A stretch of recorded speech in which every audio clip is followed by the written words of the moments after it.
Hello, Elon, and thanks for logging on to this web update. I'm Katie Moulton. And I'm Jacob Branchaud. Here's what's happening this Thursday, March 14th. Elon's campus police records could soon be public. The North Carolina House of Representatives passed a bill unanimously this week that would force private universities to make their records public. This is the same policy that applies to public universities and North Carolina police forces. Last week, the North Carolina Supreme Court failed to rule on a similar case brought to the courts by an Elon alumnus and former Phoenix 14 news reporter Nick Oxner. The new bill now goes to the North Carolina Senate. Stay with Elon Local News as we learn more. And the passing of that bill comes at a perfect time because this week celebrates public records. It's Sunshine Week, which promotes openness in the government. The week was started by the American Society of News Editors to promote a more open government. Elon's Dean of Communication, Paul Parsons, is on the board of directors of the North Carolina Open Government Coalition.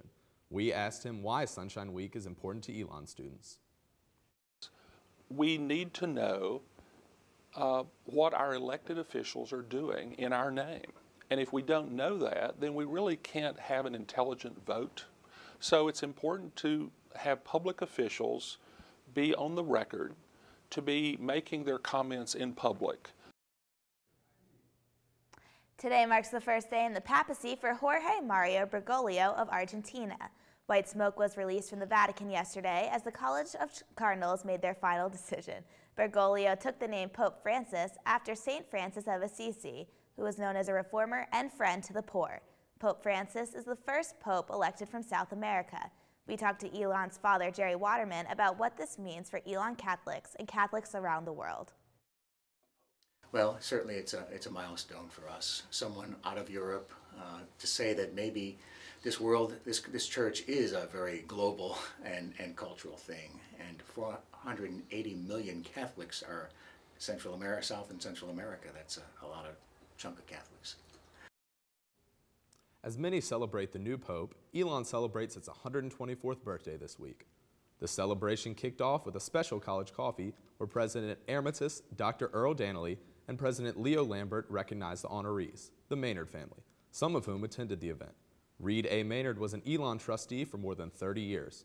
A white oak tree was planted outside the Multi-Faith Center to honor the Maynard's long commitment to Elon.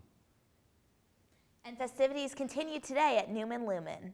Dr. Danley was the featured speaker, and in honor of Founders Day celebrations, he told the history of Elon University. Dr. Danley ended with the words all Elon students and faculty take to heart: long live Elon. We spoke to Assistant Chaplain Lauren Emery on Dr. Danley's importance to the university. In honor of Founders Day, there really is no better speaker than Dr. Danley. Nobody knows Elon's history more than he does, and so he was just an awesome person to be here to enlighten us on where we've come from and hopefully where we're headed. And finally, today is March 14th, but if you look at the numbers, it's 314, or pi. And in honor of Pi Day, we took a poll on Facebook to see what pie Elon students liked the best. And the winner was the classic American favorite, apple pie. And that's all we have for you today. But for news throughout the week, check out our website, elonlocalnews.com. And be sure to follow us on Twitter at ElonLocalNews and like us on Facebook, facebook.com/ElonLocalNews. Thanks for logging on and have a great weekend, Elon.